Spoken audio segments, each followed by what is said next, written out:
Since the hot topic is food shortages, and I've been talking quite a bit about food shortages, I'm the type of person that likes to put my money where my mouth is. And so today we're going to talk about our gardens that we have done here in the past 3 weeks, fighting with the weather, rain, cold, you name it. We also are now dealing with some sort of animal that's coming into our garden. We're not sure if it's a dog from the neighbors or if it's a coyote, a lone wolf, or whatever it is. So one thing we're gonna have to do this year is set up a trail cam in here so we can see what it is, which I'll probably be doing once I stop this video.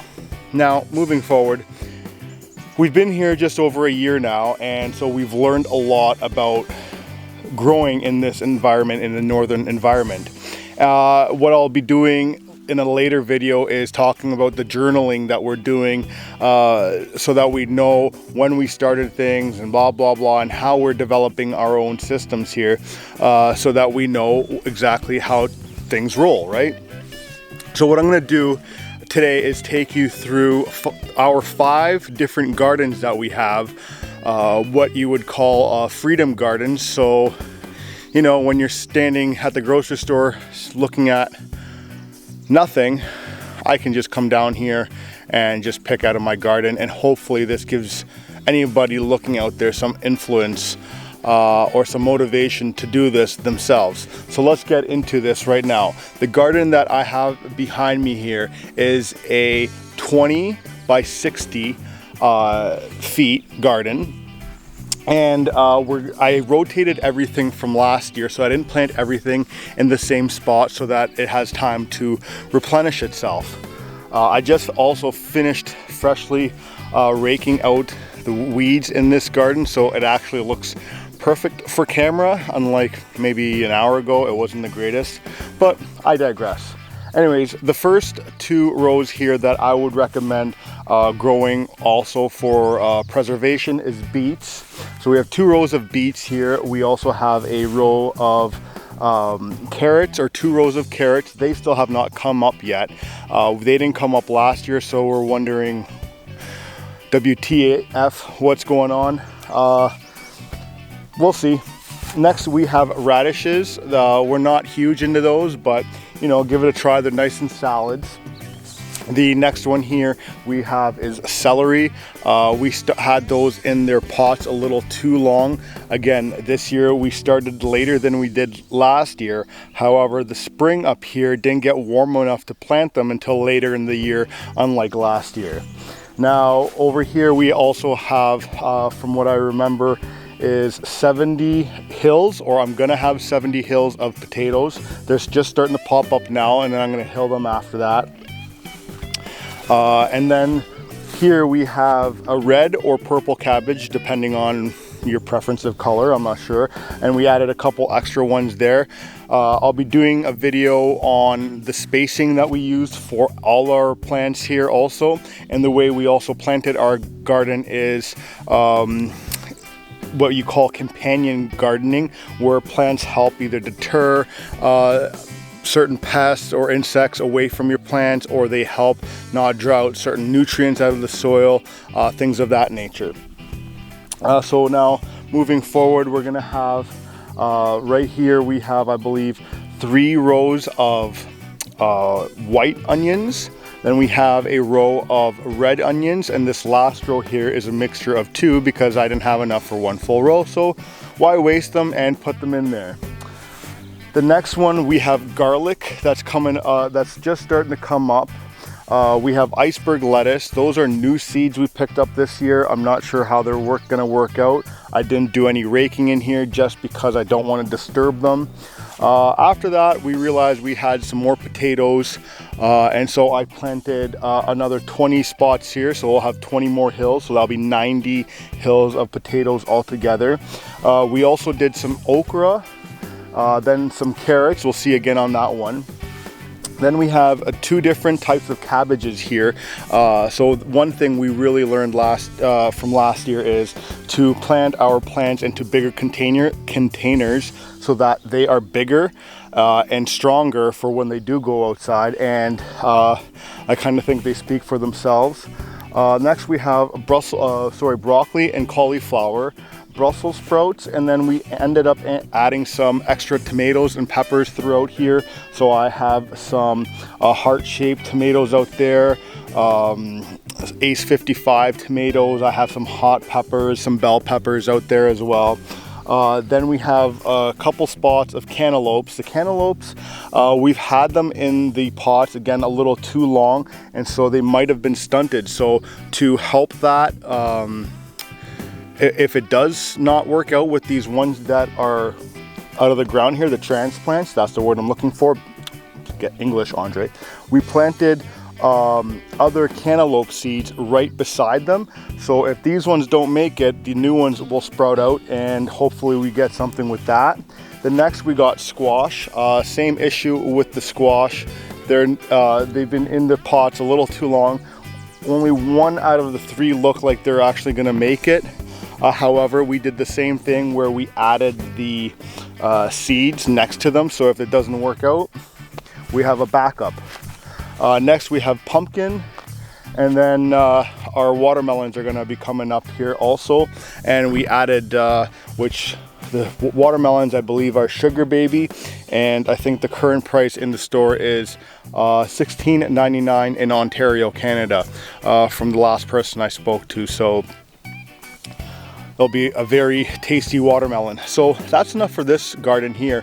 Let's move up to the latest and greatest garden that I just built with the trellis systems, and then we'll move into the greenhouse, and then the actually, let me stop that, I forgot. We have a new garden in this spot here. So again, these are our crawlers. This is a new area that we dug up last year, and we don't know how it's going to work. So right here we have our zucchinis. Again, they're not looking all that great, so we added other seeds right beside them, so if they don't work, potentially we have a backup. Then our cucumbers are here. I put them a little close, so we'll have to deal with them when we deal with them. Our Swiss chard and our lettuce is also finally starting to come up as well. We're gonna keep adding manure to this soil here, and hopefully enriching it and getting a little more loose, getting rid of some rocks. I've been going for three weeks here straight, 12, 13-hour days, and it's getting a little long. So let's head upstairs. All right, now we are at the first upper garden. You might recognize this one from the previous video where I was building this garden, adding the fence, the trellis system, all that stuff. However, now we are at the point that everything's planted. I was going to do a third trellis system, however, we kind of talked about it, decided not to. You can see at the back here, I already have my transplants in, and they're about to catch onto their onto the twine. The other ones here, they're gonna be, or they are direct sow, so they're gonna be a week or two behind the other ones, which is perfect because that'll allow the other ones to grow up, and then these ones will get sun, with the sun being south from here. So each side we have 34 transplants or direct sows. So each trellis has 64, so we're looking at, what's that, 128 plants, give or take. Plus we have a couple more in the greenhouse and the other garden that we're gonna go take a look at right now. All right, we are now at the fourth and the smallest garden out of all the gardens. This one is just next to the solar panels. And in here we just have some bunching onions that were planted last year, and they came up this spring and seem to be doing very well. The chickens did get into here earlier this spring, and hence why we have the little divot right there. But all in all, it turned out well.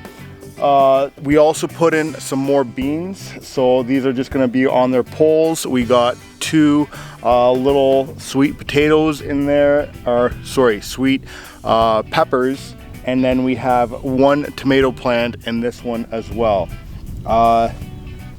So we'll see how everything works out in here. These were just extras that we had to toss in somewhere because we did plant a little too many in the spring, but it is what it is. And so now we'll go check the 5th and final garden, which is the greenhouse. So let's go in.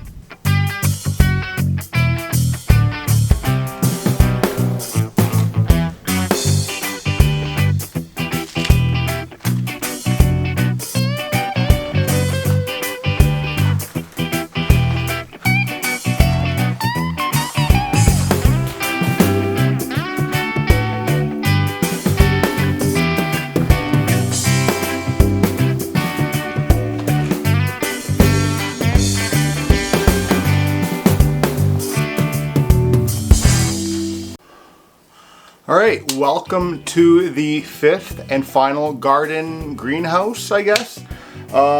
If you remember this from last year, boy oh boy has it changed, and have we learned a lot. So as you can see, we've simplified things as basic as can be. We have tomatoes on one side, we have peppers on the other, and that's that. You can see a couple poles in the back here.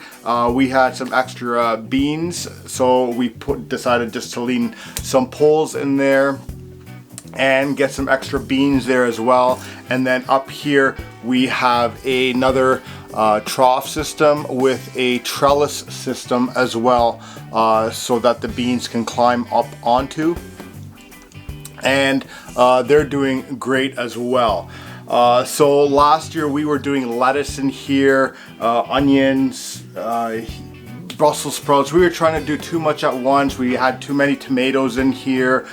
We started our seeds way too early indoors, not a big enough containers. So this year we were like, listen, we're gonna start smaller containers, bigger containers a little later, and just do the sensitive plants in the greenhouse. So in here we have 6 different tomatoes. Above here, which you can't see in the screen right now, we have 3 hanging baskets with cherry tomatoes, and then we have some violet jasper tomatoes, some beefsteak tomatoes,